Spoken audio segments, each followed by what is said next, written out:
ये तो आज फैसला है ही दावत गुनाह। जब 25 अक्टूबर रिटायरमेंट डेट सामने नजर आ रही है, जब नजर आ रहा है कि कौन आईनी तरमीम करना चाहता है, हम अपने MNAs को सिर्फ PTI के नहीं, PMLN, पीपल्स पार्टी, तमाम जमातों के MNAs और सेनेटर्स को कह रहे हैं कि इस फैसले की बुनियाद पर अपना जमीर मत बेचना। मैं अपोजिशन से भी यही अपील करूंगा कि वो अपने एहतजाजात इस दौरान न करें, उसको मुअख्खर कर दें। ये बिल अपनी तफसीलात के साथ इस काबिल नहीं है कि उसको पास किया जाए और हम किसी भी कीमत पर हुकूमत के साथ प्लस होने के लिए आमादा नहीं है। लाशों के ढेर का इंतजार है। प्लानिंग PTI के अंदर हो चुकी है कि बंदे मार रहे हैं, लाशें गिरानी है, उस पर सियासत करनी है। मुझे नहीं समझ आ रही कि ये जब एक हेड ऑफ स्टेट शहर के अंदर मौजूद हो और उस टाइम पे आप धावा बोलने का ऐलान करें, ये किसका इंटरेस्ट है? तो आप KPK से भी कॉल दे दें कि वहाँ से भी लोगों ने आना है, कोई कहे कि जी हमने D चौक पहुँचना है या इस्लामाबाद पे धावा बोलना है, तो उसके ऊपर अगर कोई आएगा और जो हाथ चढ़ेगा उस पे मैं एडवांस उनको बता रहा हूँ कि फिर हमें कोई ये ना कहे कि जी इनके साथ नरमी करनी है।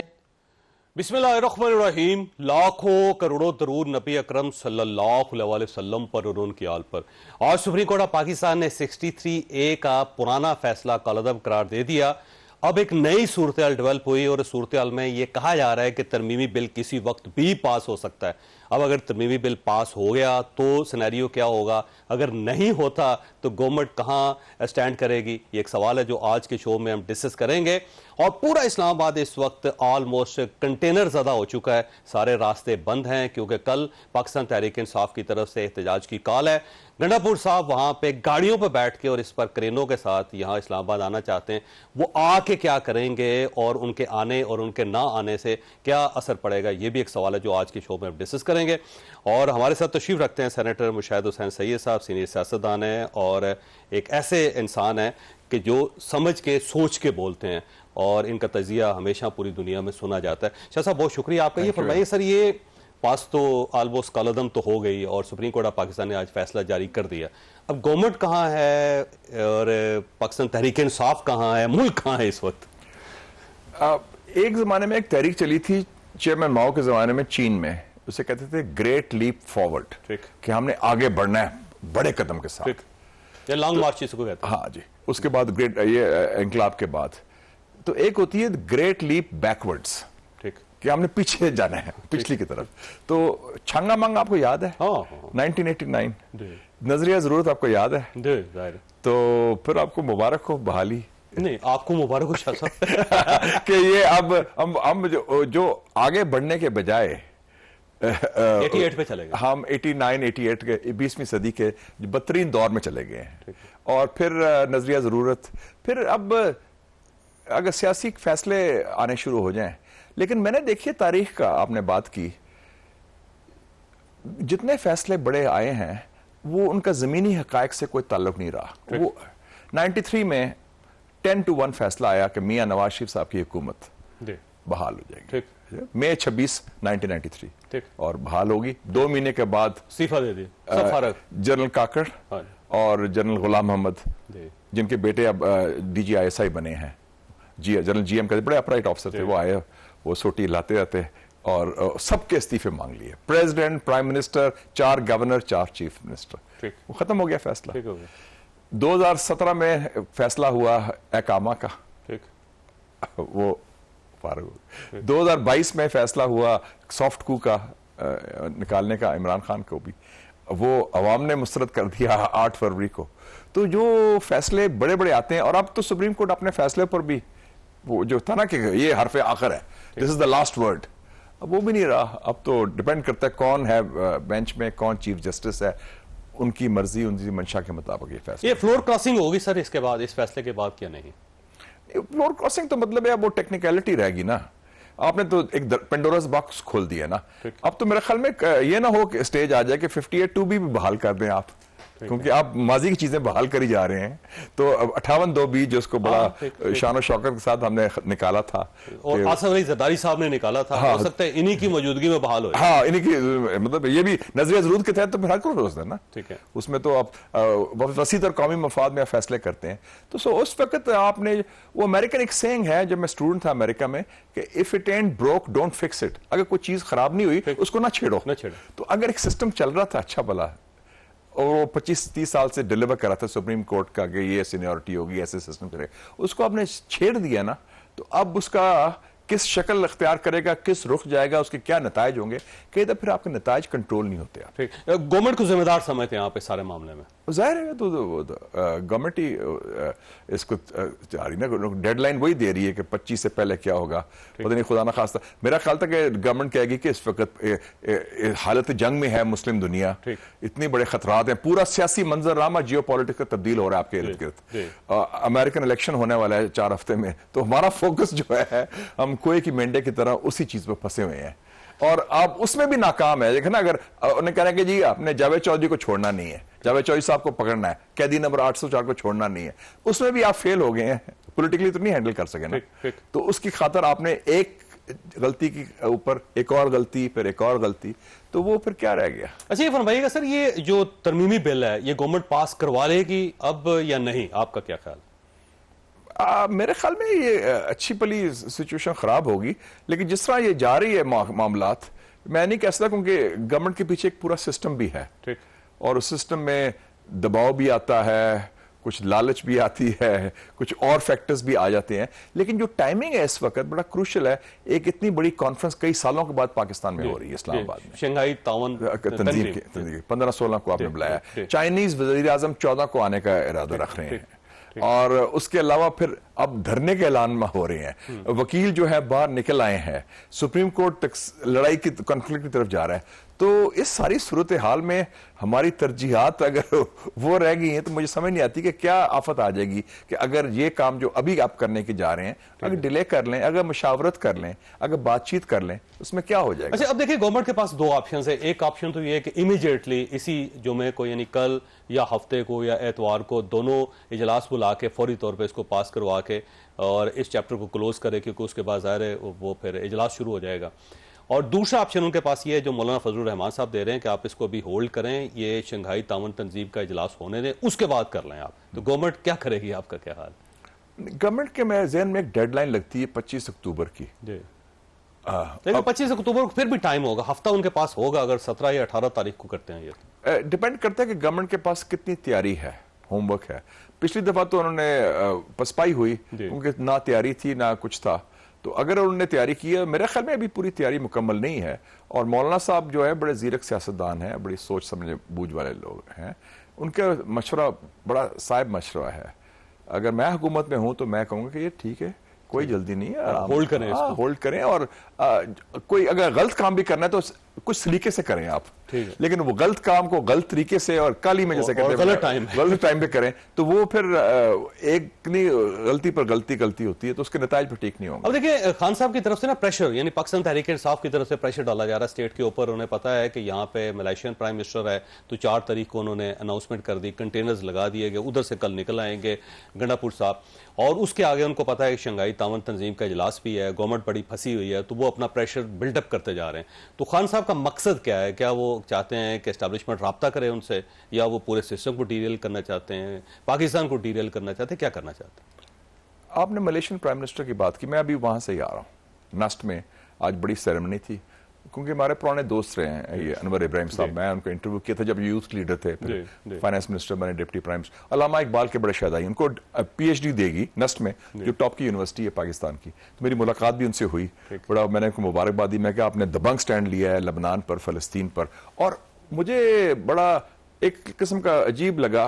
मुझे खुशी तो बहुत हुई, लेकिन अफसोस भी हुआ कि मलेशिया का प्राइम मिनिस्टर इस्लामाबाद में आके आपको एडवाइस कर रहा है कि अल्लामा इकबाल की टीचिंग्स को फॉलो करें, और कायदे आज़म ने जो कहा था कि 0 टॉलरेंस फॉर करप्शन, कहते हैं वो फॉलो करें।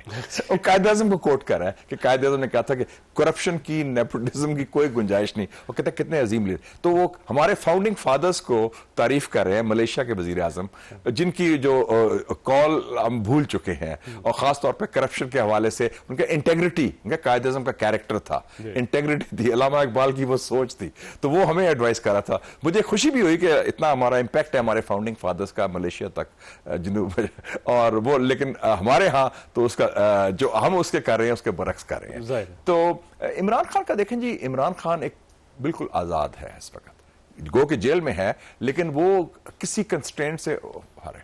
उसका he is a gambler without stakes, ठीक है, वो तो जो, और उसके पास एक ही हथियार है कि अगर आपने मेरे से बात नहीं करनी, या डील करो या फिर डिस्ट्रक्शन की तरफ जाओ, मैं तैयार हूं, मेरे पर पीपल पावर है, उसको मैं इस्तेमाल करूंगा। तो उसका तरीका ये होता है कि जो अरब भी कहते हैं कि कैमल को कंट्रोल में ना हो तो keep him under the tent, उसको ले अंदर सिस्टम में ले आए, एंगेज करें उससे। तो मेरा ख्याल में अगर हुकूमत में थोड़ी सी बसीरत भी होती, हिकमत होती, तो उसको एंगेज करते। ठीक है, अब एक सवाल आपके पास है कि अल्टीमेटली ये जो बहरान है ये कहां पे जाके खत्म होगा? सवाल, और छोटी सी ब्रेक के बाद दोबारा जरूरत।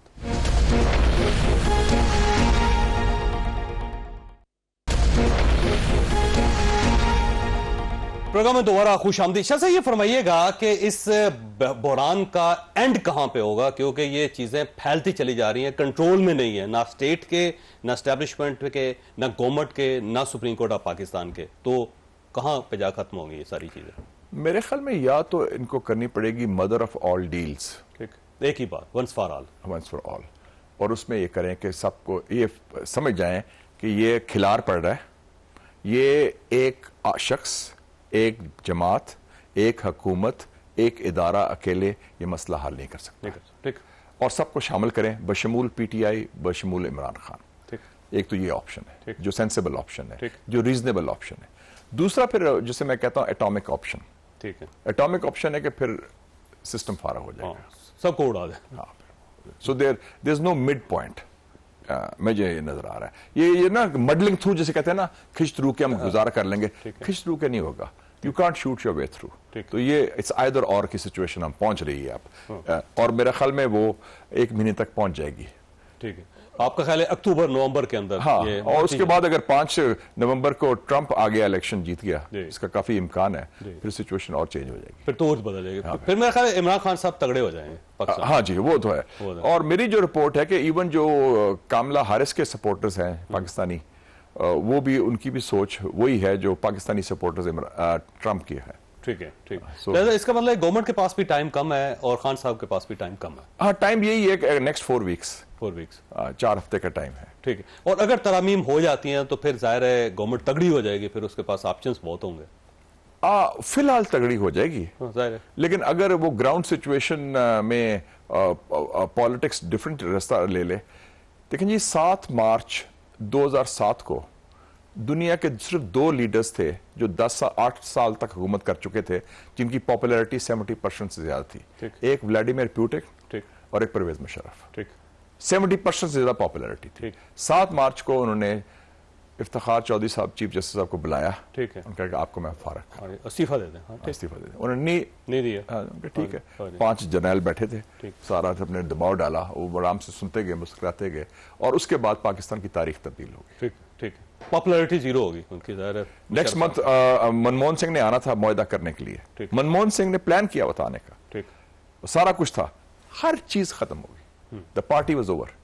तो ये जो है ना सारा कुछ, हम समझते हैं कि हमने काबू कर लिया सिचुएशन को, ये वक्ती तौर पर होता है, ये टेम्पररी। ग्राउंड सिचुएशन स्लिप होते टाइम नहीं लगता। अच्छा, कहीं ऐसा तो नहीं जैसे तो हसीना वाजिद ने 7 जनवरी को इलेक्शन जीता, वो कहती थी अब तो मैं ताहयात, और बांग्लादेश मॉडल की बात शुरू होगी कि जी अब तो इक़्तिसादी तरक्की होगी, पूरी एस्टेब्लिशमेंट की बैकिंग है, सियासत को छोड़ें यार, मुल्क को बनाए, मजबूत करें। 6 महीने बाद इंडिया थी है, वो तो नहीं, वो भाग गई, वो तो जान जाते भाग।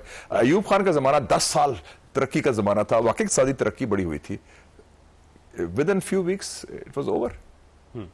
अच्छा, कहीं ऐसा तो नहीं होगा शाह साहब कि ये जो आईनी अदालत बना रही है गवर्नमेंट, कल को खुद ये आईनी अदालत इन्हीं के खिलाफ इस्तेमाल हो जाए? हमेशा ये हुआ है। जुल्फिकार अली भुट्टो ने कानून बनाया कि कोई जो पाकिस्तानी सियासतदान है बाहर का वकील नहीं ले सकता, क्योंकि वली खान लीडर ऑफ अपोजिशन था, वो चाहता था ब्रिटिश वकील। जब उसका वक्त आ गया, वो चाहता था बरतानवी वकील, वो उसी का कानून उसके खिलाफ हुआ। मियां साहब के जमाने में एंटी टेररिज्म एक्ट पास हुआ कि दहशतगर्द को सारा, और वो उनके ऊपर अप्लाई हुआ, उनके ऊपर लग गया। सो ये हमारे यहाँ ये रूल है, और ये जो फंदा आपने किसी और के लिए रखा होता है ना, वो आपको अभी के गले पड़ता है। याद रखें, ये it's a lesson of history. अच्छा, ये फरमाइए सर, ईरान और इसराइल की जो लड़ाई है अल्टीमेटली वो कहां तक जाएगी? कोई ईरान की तरफ से पसपाई का कुछ चांस, या इसराइल की तरफ से पसपाई का चांस, और पाकिस्तान को कितना अफेक्ट करेगी वो?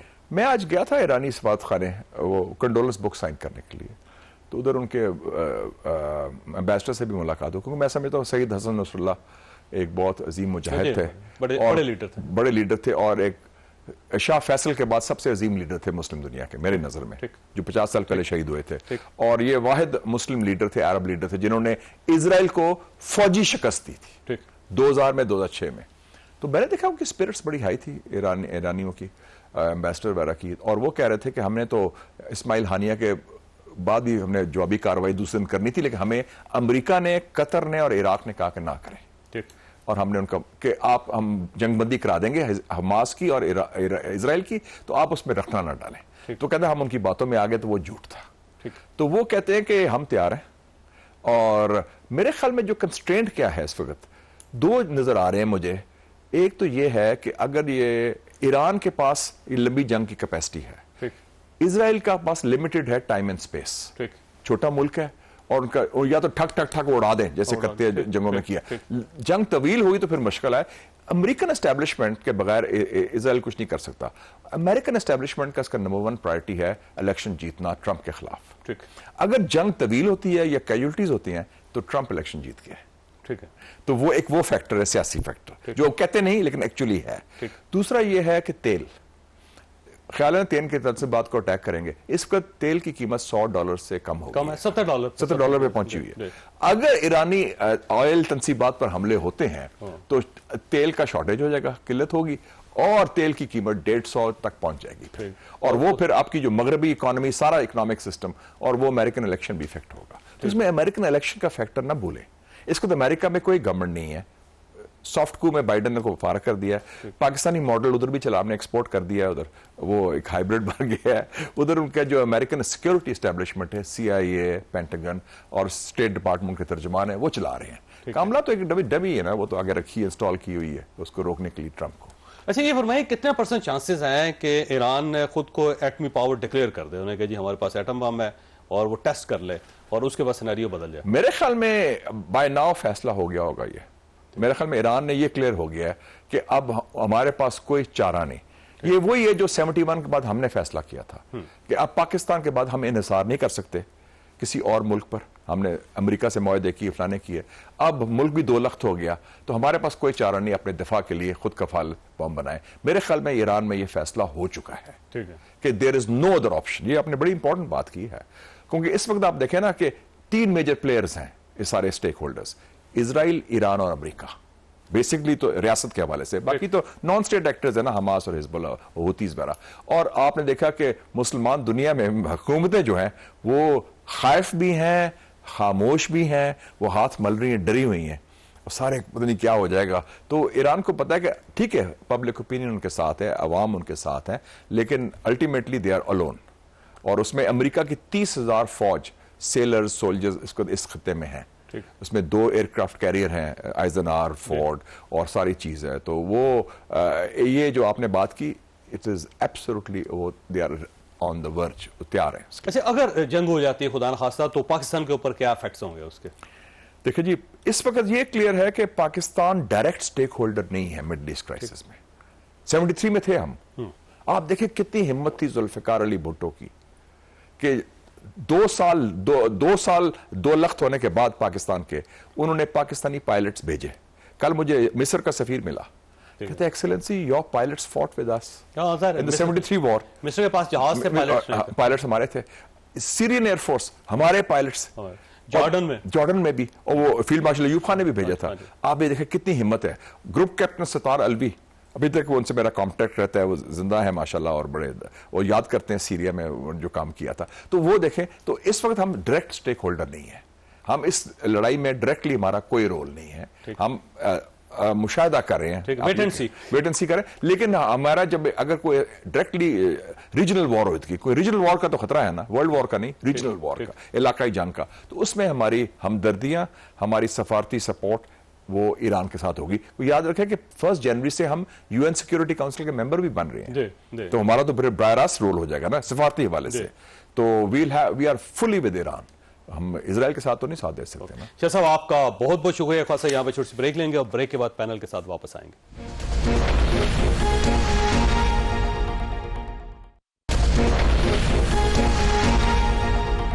प्रोग्राम में दोबारा खुश आमदीद। हमारे साथ तशरीफ रखते हैं राजा खालिद महमूद साहब, माहिर कानून है, और नईम हैदर पंजोता साहब हमारे साथ तशरीफ रखते हैं। पाकिस्तान तहरीक इंसाफ के साथ इनका ताल्लुक है। पंजोता साहब इस वक्त ज़ेरे ज़मीन है क्योंकि सबकी गिरफ्तारियां इस वक्त हो रही हैं। तो पंजोता साहब ये फरमाइए सर, आज जो कुछ सुप्रीम कोर्ट ऑफ पाकिस्तान में हुआ वो बड़ा दिलचस्प था कि आपके जो वकील थे अली जफर साहब, जो जाहिर है आपके सेनेटर भी हैं, आपकी पार्टी के वो रुकन भी हैं, लीडर भी हैं, और उन्होंने अदालत का बाइकाट किया और उसके बाद अदालती मामून बन गए। तो ये अजीब सी बात है कि क्या हो रहा है आपकी पार्टी के अंदर? देखिए, बहुत शुक्रिया, बड़ी नवाजिश आपने मौका दिया जो साहब। देखिए, बात ये है ना कि यहाँ मेरा ख्याल में मामून बनने के ऊपर हाँ करना, उससे ज्यादा इशू ये है कि किस तरीके से आज सुप्रीम कोर्ट के अंदर एक हॉर्स ट्रेडिंग को जायज करार दिया गया है। एक ऐसी कमेटी जो है जिसके अंदर कोई जवाब ही नहीं बनता था कि वो बेंच इस तरह का तश्कील दे। 2 मेंबर कमेटी कैसे बेंच तश्कील दे सकती है? क्या कहीं पर लिखा है? हमें दिखा दें, कहीं आइन में लिखा है, कहीं प्रैक्टिस एंड प्रोसीजर में लिखा है, किसी जगह पे ऊपर लिखा है, कहीं पर नहीं लिखा। ये सिर्फ और सिर्फ काजी साहब ने अपनी मंशा को इस्तेमाल करते हुए किसी की हिमा के ऊपर उन्होंने सारा ये काम किया, और ये जो फैसला आया है हम ये समझते हैं कि बिल्कुल इस फैसले की कोई लीगल वैल्यू नहीं है और ना ही इसकी किसी सूरत इम्प्लीमेंटेशन बनती है, क्योंकि जब बेंच ही नहीं कंस्टिट्यूट लीगल तौर पर किया गया और इससे पीछे अगर चले जाएं तो रिव्यू भी 2 दिन बाद फाइल हो रहा है, तो लिहाजा इस फैसले की हम नहीं समझते कि कोई वक़्त है। सिर्फ और सिर्फ क्या है कि आप अगवा करके, आप लोगों को पैसे देकर, आप जबरन लोगों से दूसरी पार्टियों में शामिल करवाएं, उस अमल को जायज करार दिया है। अच्छा, ये फरमाइए ये वाकई आपके लोग तोड़े जा रहे हैं, उनको अगवा किया जा रहा है, उनको पैसे दिए जा रहे हैं? देखिए, हॉर्स ट्रेडिंग बेसिकली क्या होता है कि अगर आप किसी एक पार्टी में हैं और आप अपनी पार्टी का जवाब देना सर, और वो दूसरी पार्टी के अंदर खरीदो फरोख्त हो रही है इस वक्त? नहीं, देखिए, खरीदो फरोख्त तो नहीं, लेकिन डराया धमकाया जाना, उनके घरों के अंदर छापे मारना, उनकी फैमिलीज को हरासा करना, उनको उठाना, उनके ऊपर मुकदमात बनाना, ये सारी चीजें तो चल रही हैं और वो हम ऑलरेडी इसको रिकॉर्ड भी करवा रहे हैं। साहब, आपकी पार्टी इंकलाबी है, मेरा नहीं ख्याल कि वो दबाव में आएगी या उसको खरीदा जा सकता है, तो परेशानी क्या है फिर आपको? देखिए, परेशानी इस बात की है कि अगर आप किसी को डराते हैं, धमकाते हैं, जबरन, जैसे प्रेस कॉन्फ्रेंस करवाई गई उठाकर, और आप कहते हैं कि आप इसको छोड़ें, उसको ज्वाइन करें, और उसके बाद आप कहते हैं कि इसने अपनी पार्टी को तो छोड़ दिया, तो लिहाजा आप इसका वोट जो है वो काउंट करना भी जायज करा, तो आप किस हद तक आप पाकिस्तान को लेकर जा रहे हैं? देखिए ना, बात यह है कि अगर एक बंदा जो है अपनी मर्जी से जाता है और किसी और पार्टी को ज्वाइन करता है और उस पार्टी की पॉलिसी के खिलाफ जाता है, तो डेफिनेटली वो एक अमल भी उसको जायज करार देना वो ठीक नहीं था। लेकिन यहाँ पर क्या है, आपके सामने है कि यहाँ पर मर्जी तो है नहीं, उठा लो, अगवा कर लो या पैसे दे लो, ठीक है, जो भी तरीकाकार, लेकिन हॉर्स ट्रेडिंग को जायज करार देना इसलिए कि आप चाहते हैं कि अमेंडमेंट की जाए। अच्छा, आप साथ ही रहेगा, राय साहब भी करवाना है मैंने, लेकिन एक तासुर आपके पास छोड़ के जा रहा हूं पंजोता साहब, वो ये है कि ये फैसला जो हुआ है सर, ये जब तक कोर्ट होता रहेगा साथ अली जफर साहब भी होते रहेंगे, क्योंकि उनके तावन से ये फैसला हुआ है और वो आपकी पार्टी का हिस्सा है। अच्छा, ये फरमाइएगा राज साहब, ये हॉर्स ट्रेडिंग का कहा जा रहा है कि वो उसको खोल दिया गया है दोबारा, जो बड़ी मुश्किल से एक चैप्टर क्लोज हुआ था, अब तो दोबारा खरीदो फरोख्त होगी। जावेद चौधरी साहब, मुझे समझ नहीं आती इस बात की कि आपको याद होगा कि 90s में किस तरह से लोग बिकते थे और बल्क में बिकते थे, थोक के हिसाब से बिकते थे, छांगा मांगा और मुख्तलिफ जगहों पे लोग जाते थे, उनको ले जाया जाता था, कन्फाइन किया जाता था और फिर किसी गाड़ी पे सवार करके तो इकट्ठा भेड़ बकरियों की तरह पार्लियामेंट में ला के तो उनसे स्टैंप लगवाई जाती थी। अब इन हालात से तंग आकर आपको पता है कि हमारी जो लेजिस्लेचर है, हमारी जो मुकन्ना है, उसने 97 में 14वीं तरमीम के जरिए 63 आर्टिकल इंसर्ट किया। उसका मतलब और मकसद ये था कि वो बंदा जिसकी पार्टी इक्तदार में नहीं आए, जिसकी पार्टी ट्रेजरी बेंचेस का हिस्सा नहीं बन सकी, तो वो अपोजिशन से छलांग लगा के दूसरी तरफ से मिनिस्टर बन जाता था और उसके लिए कोई डिस्क्वालिफिकेशन नहीं थी, कोई रोक टोक नहीं थी। दोबारा वही हो गया नहीं, मैं अर्ज करता हूँ। फिर 63A लाया गया और उसमें लिखा गया कि अगर कोई फर्द अपनी पार्लियामेंट्री पार्टी की डायरेक्शन के खिलाफ वोट कास्ट करता है या एब्सटेन करता है, इज्तनाब करता है, तो फिर उसे डिसीट होना पड़ेगा, यानी पेनल कॉन्सिक्वेंसेस उसके हैं, नताइज ये हैं कि उसे डिसीट होना पड़ेगा, डिस्क्वालीफाई होना पड़ेगा। ये रास्ता रोका गया और उसके बाद आपको पता है कि हॉर्स ट्रेडिंग तकरीबन रुक गई। अब कोई बंदा वहां पे वोट डाल के नहीं रह सकता, वो he should be out of the parliament, उससे बाहर निकलना होगा, ठीक है। फिर अवाम के पास उसे जाना पड़ेगा, अवाम उसे दोबारा मैंडेट देते हैं, रीइलेक्ट करते हैं, नहीं करती, ये उनकी मर्जी। मैं समझता हूं कि अगर इसमें कोई सुकम भी है, सपोज कोई सुकम भी है, ये गलत है ये आर्टिकल, लेट्स सपोज, ये किसका काम है इसे दुरुस्त करना, इसे अमेंड करना किसका काम है? वो जुडिशरी का नहीं, वो काम है पार्लियामेंट का। अभी आप देखें, यानी आप इस हवाले से कि एक 63 को अमेंड नहीं किया इन्होंने, 63A को, इसके नतीजे में जो नो कॉन्फिडेंस मोशन का आर्टिकल है 95, वो रिडेंडेंट बन गया, वो गैर मौसर होकर रह गया, उसकी कोई वक़्त नहीं रही। यानी आप नो कॉन्फिडेंस मोशन ला ही नहीं सकते। कोई पार्टी अगर अपने प्राइम मिनिस्टर से जान छुड़ाना चाहे, आप देखें कि इंग्लैंड की मिसाल ले लें, ये सारा सिस्टम हमने कहां से बारो किया? पार्लियामेंट्री फॉर्म ऑफ गवर्नमेंट दुनिया में जहां जहां है वो इंग्लैंड से बारो की गई, वहां से ये डिराइव किया गया ये सारा सिस्टम। तो वहां पे उनका जो प्राइम मिनिस्टर थे बोरिस जॉनसन, उनके खिलाफ उनकी कंजर्वेटिव पार्टी ने 148 वोट कास्ट किए। इसलिए ये रास्ता इसीलिए रखा जाता है कि आप जो अगर कोई डेविएट करता है आपकी डायरेक्शन से, अब डायरेक्शन का देखना होगा थी भी या नहीं, यानी ये सारी चीजें आप तहरीरी तौर पे साबित करेंगे कि पार्टी पार्लियामेंट के अंदर पार्लियामेंट्री पार्टी की होगी, और जो उसके खिलाफ रेफरेंस भिजवाया जाएगा वो पार्टी हेड की तरफ से जाएगा डी सीट होने के लिए। मैं नहीं समझता कि इस फैसले के नतीजे में ऐसा हो। इस फैसले के 3 बड़े इंपॉर्टेंट एस्पेक्ट हैं। पहली बात तो यह है कि इस फैसले ने सुप्रीम कोर्ट की जुडिशरी की हदूद क़यूद, उनकी जुरिस्डिक्शन, उनका एम्बिट, उनका डोमेन, उनका दायरा अख्तियार और अख्तियार समात का तयन किया कि अदालतों का काम कानून साजी नहीं, अदालतों का काम आइन साजी नहीं, अदालतों का काम पार्लियामेंट के बनाए हुए कानून की तशरीह और ताबीर है। ये प्रीरोगेटिव है पार्लियामेंट का। नहीं वो ठीक है, बात ठीक है, आपकी बात ठीक है, लेकिन कहा जाता है कि टाइमिंग इसकी देखें, आपके पास 2.5 साल थे या 2.25 साल थे या 2 साल थे, आप उससे पहले नजरसानी करके मामलात को सेटल कर सकती है सुप्रीम कोर्ट ऑफ पाकिस्तान। क्यों उन्होंने इंतजार किया कि जब तरमीमी बिल आए तो उस वक्त ये किया? जी जावेद साहब, ये बड़ा इंपॉर्टेंट सवाल है। आप देखिए कि इससे पहले चीफ जस्टिस थे उमर अताब बंदयाल साहब, उन्होंने अपने दौर में इसे नहीं लगने दिया, और बेंच भी वो कंस्टिट्यूट करते थे, 3 लोगों पे मुश्तमिल होता था, जिसके लिए पूरे मुल्क को में ये ख्याल किया जाता था कि ये हम ख्याल बेंच है, जिसमें जस्टिस एजाजुल हसन और जस्टिस मुनीब ज्यादा ये दोनों जजेस फैसले लिखते थे, और ये जो जजमेंट है इससे भी ऑथर किया था जस्टिस मुनीब ने, ठीक है। अब सवाल ये पैदा होता है कि वो ऑथर जज, उन्हें बैठना चाहिए था, उन्हें बार बार बुलाया गया, आपको पता है कि उन्हें मौका दिया गया कि दूसरे दिन भी कि आप आ जाए, नहीं आए। ये जो टाइमिंग की बात है ना, पहले तो उन्होंने नहीं लगने दिया, फिर जस्टिस मुनीब जब प्रैक्टिस एंड प्रोसीजर एक्ट के नतीजे में उस जजेस कमेटी का हिस्सा बने, उन्होंने नहीं लगने दिया इसे। और देखें आपके सामने ये रिसेंटली जो रिजर्व सीट्स के हवाले से फैसला आया, 12 जुलाई को फैसला आया, रिव्यू पिटिशन चली गई, नहीं लगने दी, हम छुट्टियों पे हैं जी, नहीं हो सकती, ठीक है।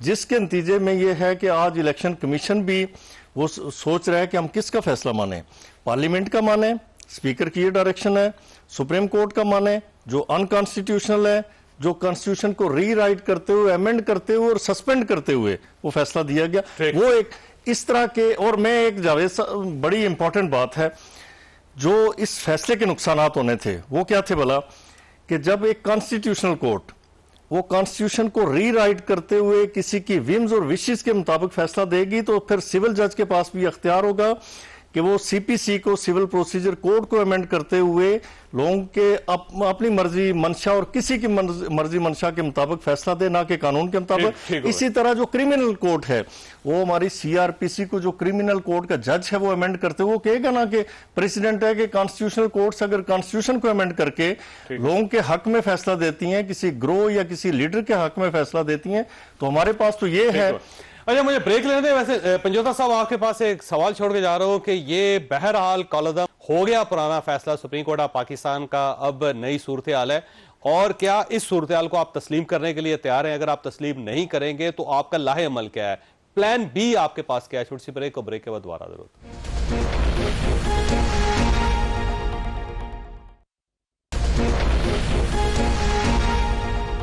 प्रोग्राम में दोबारा खुश आमदीद। ये फरमाइएगा पंजोता साहब, अब आपका लाहे अमल क्या है? क्या आप इस फैसले को मानेंगे या नहीं मानेंगे, और अगर आप नहीं मानेंगे तो कैसे नहीं मानेंगे आप? देखिए, मैं पहले भी गुजारिश कर चुका हूं कि ये जो फैसला दिया गया है, ये फैसला बिल्कुल गैर आईनी है, गैर कानूनी है। इसके अंदर कोई कानून को फॉलो नहीं किया गया। जब एक कानून मौजूद है, उसके मुताबिक 3 जजेस जो हैं उस कमेटी में शामिल हैं। एक जज अवेलेबल ही नहीं है और एक आपने अपने मर्जी का जज लेकर आ गए और जो ऑलरेडी कमेटी पे है, फैसले पे नहीं है आपको, उनको हटाकर आपने कमेटी में, और ऐसा बेंच तश्कील दिया गया जिसमें एडहॉक जज को भी बिठाया गया और ऐसा उसके अंदर मेंबर शामिल किया गया जो आपकी मर्जी के मुताबिक था। और जहां पर सर उमर अताब बंदियाल साहब के बेंच देख लें आप, वो आपको याद नहीं रहे सर पंजोता साहब? जी जी जी आपको आवाज आ रही? जी जी क्या बोला आपने? नहीं साहब, आपको मेरी आवाज आ रही? मैंने कहा आपको उमर अताब बंदियाल साहब के बेंच याद नहीं है? वो जो बेंच बनते थे, उस बेंच को देख के पता चल जाता था कि क्या फैसला होने वाला है। देखिए, बेंच बनते थे, बेंच बनने का फैसला आ जाता था। अगर आप देखें, उमर अताब बंदियाल साहब जो हैं, जिस वक्त वो चीफ थे, इमरान खान की हुकूमत जो है उनके चीफ होते हुए गई है, तो कौन सा फिर ऐसा फैसला आ गया? इमरान खान जेल में पड़े हैं, 200 से ज्यादा मुकदमात हैं, उनकी एहलिया पे हैं, पूरी पाकिस्तान तहरीक इंसाफ के ऊपर है, हर जगह है। और उनके दौरे जिस वक्त वो चीफ थे उस वक्त भी मुकदमात बन रहे थे और ये चीजें उस टाइम से थी। उस वक्त भी कोई ऐसा नहीं ऑर्डर पास किया गया था जिसके जरिए इमरान खान साहब के मुकदमात सारे एक ऑर्डर से खत्म कर दिए गए हों। देखें, कानून के मुताबिक आपने मुल्क को चलाना होता है, ये ना कि अपनी मंशा के मुताबिक चलाना है। यहाँ पर अपनी मर्जी से आप, जो आपको इख्तियार ही नहीं है, आप बेंच भी तश्कील दे दें जो कि कमेटी जो है कंप्लीट भी नहीं है, और फिर आप कहें कि जनाब फैसला जो है हम देते हैं, जो कि पहले ही लोग कह रहे हैं कि आपने इस काम को हॉर्स ट्रेडिंग को जायज करार देना है। अब हॉर्स ट्रेडिंग का जो अमल हुआ है उसकी आप नीयत देखेंगे, क्या वो नीयत ठीक थी? उससे आपको वाज़े नजर आ जाता है कि किस तरह कितनी जल्दी थी, जहां पर लोग कत्ल हो गए हैं, जहां पर लोग मर रहे हैं, जहां पर लोगों को अगवा किए जा रहे हैं। उन पिटिशंस के ऊपर तो आप समाअत नहीं कर रहे, लेकिन आप एक आईनी तरमीम को करने के लिए, एक मुसवदे को मंजूर करने के लिए आप ऐसे फैसले दे रहे हैं कि लोगों को उठाकर आप उनसे वोट ले लें। लेकिन पंजोता साहब, इसको 2.25 साल गुजर गए थे, अब 2.25 साल के बाद भी अगर नजरसानी दरख्वास्त नहीं लग रही तो कब लगनी है फिर उसमें? देखें, 2 साल, देखें पहली बात तो यह है कि एक टाइम लिमिट मौजूद है, और अगर आप उस टाइम लिमिट के अंदर नहीं करते तो कोई आप की दरख्वास्त जो है एंटरटेन नहीं हो सकती। यहाँ पर रिव्यू पिटीशन भी दायर की गई है, 2 दिन के बाद की गई है, तो टाइम तो वो था ही नहीं। और दूसरे नंबर पर जैसे मैंने आपको बताया ना कि सिर्फ इंटेंशन ये थी कि एक्सटेंशन लेनी थी, और इस एक्सटेंशन के अंदर ये किया जा रहा है कि ऐसे मुसवदे, जो कि इस सारे अमल के पीछे मामला ये है कि ऐसी तरामीम लेकर आनी है जहाँ लोगों को बुनियादी हकूक बिल्कुल हासिल ही नहीं होंगे, लोगों के मिलिट्री ट्रायल होंगे, हाई कोर्ट की पावर्स खत्म कर दी जाएंगी, हाई कोर्ट के जजेस को उठाकर जिधर मर्जी फेंक दिया जाएगा, ऐसी आईनी अदालत बनाई जाएगी जहां पर अपनी मर्जी से फैसले लिए जाएंगे, एक पार्टी के ऊपर बैन किया जाएगा, इमरान खान साहब के खिलाफ फैसले दिए जाएंगे, सजाएं दी जाएंगी। पाकिस्तान तहरीक इंसाफ का कोई वर्कर उठाया जाता है, कोई बंदा उठाया जाता है, कोई सहाफी उठाया जाता है, कोई भी न्यूट्रल बंदा भी उठाया जाता है, तो उसका कोई मुकदमा अगर वो चाहेंगे लगाएंगे, अगर कोई खास वो ताकत वाले लोग नहीं चाहेंगे तो नहीं लगेगा। तो ये सारी चीजें होने जा रही हैं। इसके पीछे 63 एक फैसले के पीछे सारी इंटेंशन ये है जो कि वाज़ेह नजर आती है कि आपकी बदनीति उसमें शामिल। अच्छा भाई साहब, ये कहा जाता है कि ये जो तरामीमी बिल है उसके लिए सब कुछ हो रहा है, और जब तरामीम हो जाएंगे तो उससे फिर पाकिस्तान तहरीक इंसाफ को नुकसान होगा। जी देखिए, ये तो एक अरसे से मुतालबा था लीगल फ्रेटर्निटी का भी, और फिर जिस तरह से एक आम लिटिगेंट जो इस मुल्क का असल स्टेक होल्डर है, मैं पहले भी अर्ज कर चुका हूँ कि ये कोर्ट सिर्फ अशराफिया के लिए नहीं बनी, जो एक आम बंदा है इस मुल्क का, जो टैक्स पेयर है, उसके लिए कोर्ट्स बनी हैं। लेकिन अनफॉर्चुनेटली आप यहाँ पे एक आपके सामने एक मिसाल है कि एतजाज़ हसन साहब एक केस में पिटिशनर थे, तो वो उनके वकील थे खोसा साहब, लतीफ़ खोसा साहब, तो चीफ जस्टिस साहब के चैम्बर में गए, अगले दिन पिटिशन फिक्स हो गई। आम जो बंदा है वो अर्ली हेयरिंग की पिटिशन फाइल कर करके थक जाता है, उसका केस नहीं लगता, उसकी साह पूरी हो जाती है, पहले भी मैं आपके प्रोग्राम में अर्ज कर चुका हूँ। तो ये तरामीम मेरे ख्याल में कॉन्स्टिट्यूशनल कोर्ट अलग से बने ताकि इस तरह के सियासी मामला, कॉन्स्टिट्यूशनल मैटर्स वो देखे, और दुनिया के 85 ममालिक में है, ये नहीं कि पाकिस्तान को उकलौता मुल्क है यहाँ पे कोई अनहोना काम होने जा रहा है। वो जो सारा इस वक्त बोझ है सुप्रीम कोर्ट पे, ताकि वो शिफ्ट हो इस साइड पे, और बाकी जो रूटीन वर्क है, जो सिविल केसेस हैं, क्रिमिनल केसेस हैं, टैक्स मैटर्स हैं, FPR के केसेस हैं, वो सारे केसेस सुने जो सुप्रीम कोर्ट है हमारी, तो एक बात मैं यहाँ पे ये अर्ज करूँ, आपने सवाल किया पंजोदा साहब से भी, अली जफर साहब के हवाले से। इंटरेस्टिंग बात यह है कि उन्होंने कहा आज कोर्ट में कि जी ये आप ना सुने चूंकि कॉन्फ्लिक्ट ऑफ इंटरेस्ट का मामला है। अलग बात है कि सुप्रीम कोर्ट में आज वो जो कॉन्स्टिट्यूशनल कोर्ट है, फेडरल कोर्ट, उसके हवाले से या बिल के हवाले से कोई समाअत नहीं हो रही थी। ठीक है, पुराने केस के हवाले से समाअत थी, लेकिन एक तरफ वो ये कहते हैं, दूसरी तरफ ये है कि अपनी जो पॉलिटिकल पार्टी है जिसकी तरफ से वो सेनेटर हैं, उनके चेयरमैन की तरफ से पेश होते हुए उसका बाइकाट करते हैं। कोर्ट को कहते हैं कि आप अनकॉन्स्टिट्यूशनल, कॉन्स्टिट्यूशन है आपकी, आप गलत बैठे हुए हैं यहाँ पे, आप इलीगल बैठे हुए हैं। कहते हैं फिर हमारी मावनत के लिए मैं तैयार हूं। जब कोर्ट ही अनकॉन्स्टिट्यूशनल है, court he not properly constituted, court he legal है, उनका बैठना ही गैर कानूनी है, आप अदालती मावन, यानी अदालती मावन तो एमाइकस होता है। एमाइकस तो किसी कॉम्पिटेंट कोर्ट ऑफ जुरिस्डिक्शन को जब वो बुलाती है तो अदालती अपनी असिस्टेंस प्रोवाइड करने के लिए आगे बढ़ता है। कॉन्फ्लिक्ट ऑफ इंटरेस्ट तो इनका था, लेकिन एक तरफ वो उस कोर्ट को कोर्ट ही नहीं मानते, उस बेंच को बेंच ही नहीं मानते, चूंकि वो कहते हैं, उनका स्टांस था इसके वाले से कि this bench is not properly constituted, not constituted in accordance with the constitution और लॉ। दूसरी तरफ जब वो एमाइकस बनते हैं, अदालती मावन बनते हैं, तो वो कॉन्स्टिट्यूशनल कोर्ट भी बन जाती है, वो लीगल कोर्ट भी बन जाती है, वो बेंच भी बिल्कुल जायज है और कानून के मुताबिक। इसीलिए अली जफर साहब ने पूरी पार्टी को हैरान कर दिया है कि ये हमारे साथ हुआ क्या है। हमने अपना वकील भेजा था और वो वकील जो हमारी फाइल साइड पर रख के वो अदालत का वकील बन गया। एक बड़ी वैसे आज के दिलचस्प किस्म की सूरत हाल थी। बहुत ज़्यादा आपने गुफ्तगू सुनी, फैसला आपने खुद। अल्लाह ताला आप और आपके खाना को हर किसी मुसीबत से महफूज रखे। अल्लाह हाफिज।